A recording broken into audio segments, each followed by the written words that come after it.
How often do you have to renew your sonography license? We have to renew our license every year, and I believe the fee has gone up from 60 to 75 a year. We only have to renew our continuing medical education credits, though, every 3 years. So we have a triennium, and we have to get 30 continuing education credits in those 3 years. Okay. Other than a higher salary, what are the benefits of a 4-year degree compared to a 2-year degree? Well, I think the 4-year degree gives you an opportunity to be more well rounded. You take your general education classes, and depending on the program, as long as you're attending an accredited program, I don't know that there would be too much of a difference as far as the curriculum and the education that you would receive. As the key to sonography programs is you want to attend one that's accredited. So that way you make sure that you're getting an equitable experience. Should I start studying for my certification exam now? Certification. Not necessarily. It's pretty daunting task to start studying for a certification exam, because that is part of the curriculum that you'll learn while you're in the program. So trying to take on that task now, I'm afraid that would be pretty intimidating. What would you say are the cons of being a sonographer?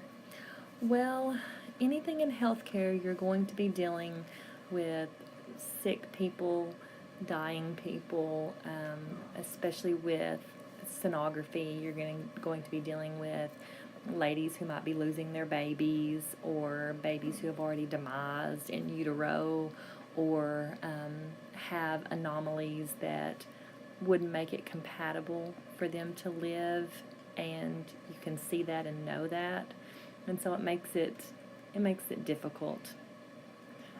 I didn't think about that. Yeah, so that's, a lot of people think sonography is very happy, and you get the opportunity to see babies all day long, and on the good days with the healthy babies, it is very exciting.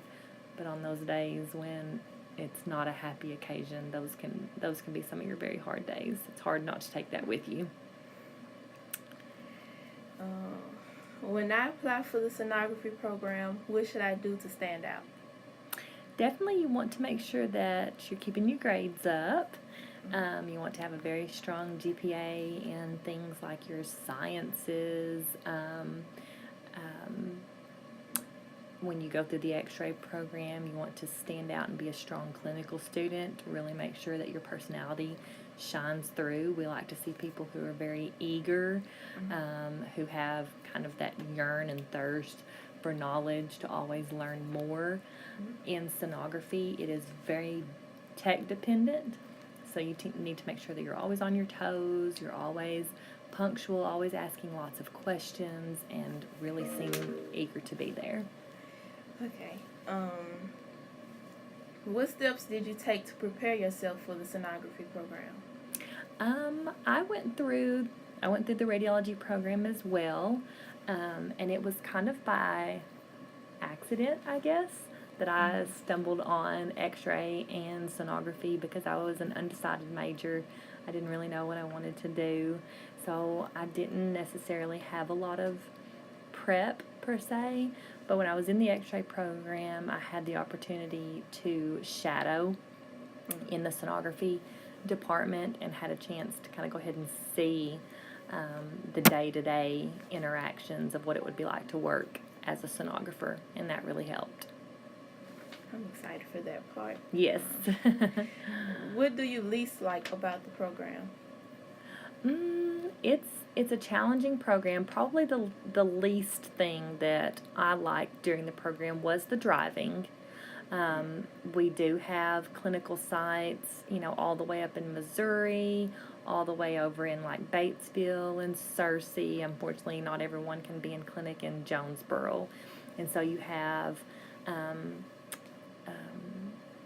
3 days a week where you go to clinic for 8 hours a day, and you may be driving, an hour to an hour and a half to get there, and then an hour to an hour and a half home.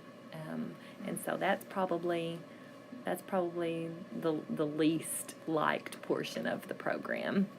Well, I need to hurry up and get a license. Yeah.